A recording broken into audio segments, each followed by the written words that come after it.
مصطفیٰ صلی اللہ علیہ وسلم نے فرمایا کہ نماز وہ چیز ہے، نماز کے ذریعے سے دین کا قائم ہونا اس سے ثابت کیا گیا۔ تو یہ ایک مشہور احادیث مبارکہ ہے جو سکول پڑھنے والے کے علم میں بھی یہ احادیث مبارکہ جو بخاری شریف عمدہ البخاری شرح صحیح بخاری میں یہ احادیث مبارکہ موجود ہے۔ حضور صلی اللہ علیہ وسلم نے فرمایا الصلاۃ امام الدین، کہ نماز دین کا ستون ہے۔ فمن اقامها فقد اقام الدین، جس نے نماز قائم کی اس نے دین کو قائم کیا۔ ومن ترکها فقد هدم الدین، اور جس شخص نے نماز چھوڑ دی تو اس نے یوں سمجھو کہ دین کو چھوڑ دیا ہے۔ الصلاۃ امام الدین، نماز دین کا ستون ہے۔ اب کوئی ایسی چھت ہو جہاں پر ایک ستون ہو تو وہ ستون گرا دیا جائے تو چھت بھی پھر قائم دائم نہیں رہتی، وہ بھی ایک دن آتا ہے یا وزن پڑتا ہے وہ بھی گر جاتی ہے۔ لیکن یہاں پر میرے محبوب مصطفیٰ صلی اللہ علیہ وسلم نے نماز کی اہمیتوں کو بیان فرمایا، نماز کی فضیلت کو اجاگر فرمایا کہ نماز کو کبھی عام چیز نہ سمجھا کرو، نماز وہ ہے جو سارے کا سارا دین اس نماز کی بنیاد پر موجود ہوتا ہے، اس نماز کی بنیاد پر، اور اس نماز کو ایک ستون کی مثل قرار دیا گیا۔ اب آگے فرمایا فمن اقامہا، جس نے نماز کو قائم کیا، من الصلاۃ، کہ جس نے نماز کو قائم کیا، فقد اقام الصلاۃ، تو اس نے یوں سمجھو کہ نماز قائم کرنے والا شخص ایسا ہے جیسے اقام الدین، جس نے اسلام، جس نے دین کو مضبوطی سے پکڑا ہوا ہوتا ہے۔ نماز پڑھنے والا دین کو مضبوطی سے پکڑنے والا ہوتا ہے۔ اب یہ بات تو سمجھ آ گئی کہ جو نماز پڑھتا ہے دین بھی اس کے ساتھ وابستہ رہتا ہے، اس کے ساتھ دین کا تعلق رہتا ہے، دین اس کے ساتھ رہتا ہے۔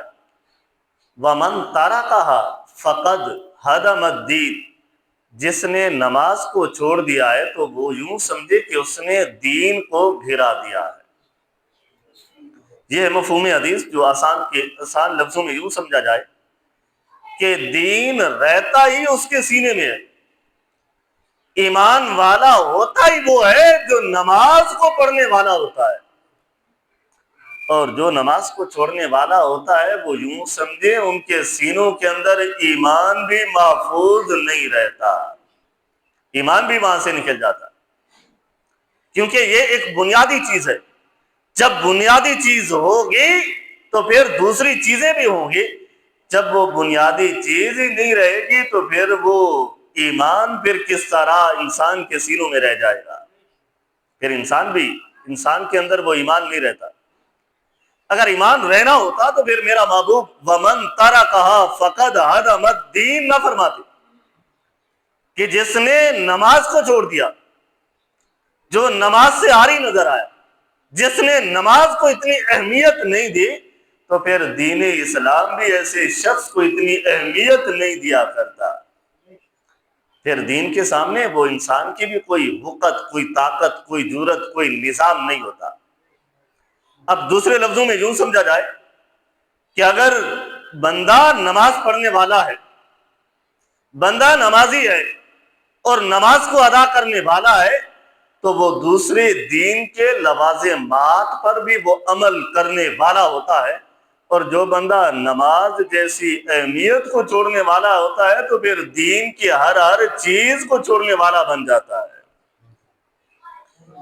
اور اس حدیث کو تھوڑا سا دوسری حدیث کی مبارکہ سے سمجھے۔ یہ حدیث مبارکہ المجمع الکبیر میں موجود ہے کہ حضور صلی اللہ علیہ وسلم نے فرمایا کہ لا دین لمن لا صلاۃ لہ، اس شخص کا دین نہیں ہے جو نماز نہیں پڑھا کرتا، لمن لا صلاۃ لہ، تو یہاں پر لا دین، اس بندے کا ایمان نہیں ہے، اس بندے کا اسلام نہیں ہے، اس بندے کا دین نہیں ہے۔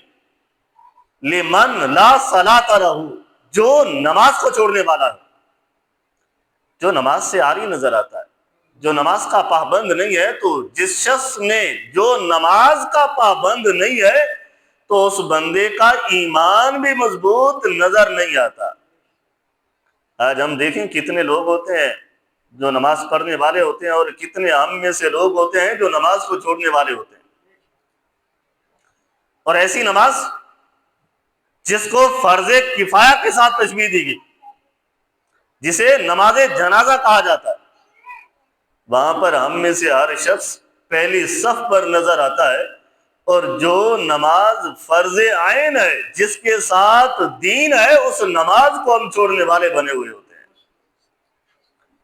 تو یہاں پر لا دین لمن لا صلاۃ انما موضع الصلاۃ من الدین، کہ نماز اور دین کو اللہ کے محبوب نے تشبیہ دی کہ یہ نماز دین میں ایسے ہے، یا یہ نماز دین میں یہ حیثیت رکھتی ہے اور یہ درجہ رکھتی ہے کا موضع الرأس من الجسد، کہ جس طرح جسم میں سر، ہمارا سر جس طرح حیثیت رکھتا ہے، دین میں نماز بھی یہی حیثیت رکھا کرتی ہے۔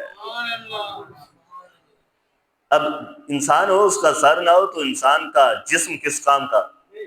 پھر تو وہ زندہ ہی نہیں ہے، پھر تو اس کی کوئی کیفیت ہی نہیں ہے۔ سر ہے، جسم ہے، دونوں ہیں، تو انسان کی کوئی کیفیت ہے۔ انسان کو انسان کہا جاتا ہے، اگر سر نہ ہو تو انسان کو پھر مردے کے ساتھ تشبیہ دی جاتی ہے۔ تو اسی طرح دین اور نماز، میرے محبوب نے دین کو تشبیہ دی جسم کے ساتھ، اور نماز کو تشبیہ دی سر کے ساتھ۔ جس طرح جسم اور سر کا ہونا ضروری ہے، اسی طرح دین کے لیے نماز کا ہونا بھی ہمارے لیے ضروری ہوتا ہے۔ ہمارے لیے نماز اتنی ضروری ہے۔ اب نماز کی کیفیت کیسی ہوتی ہے؟ ہم کھڑے کس کی بارگاہ میں ہوتے ہیں؟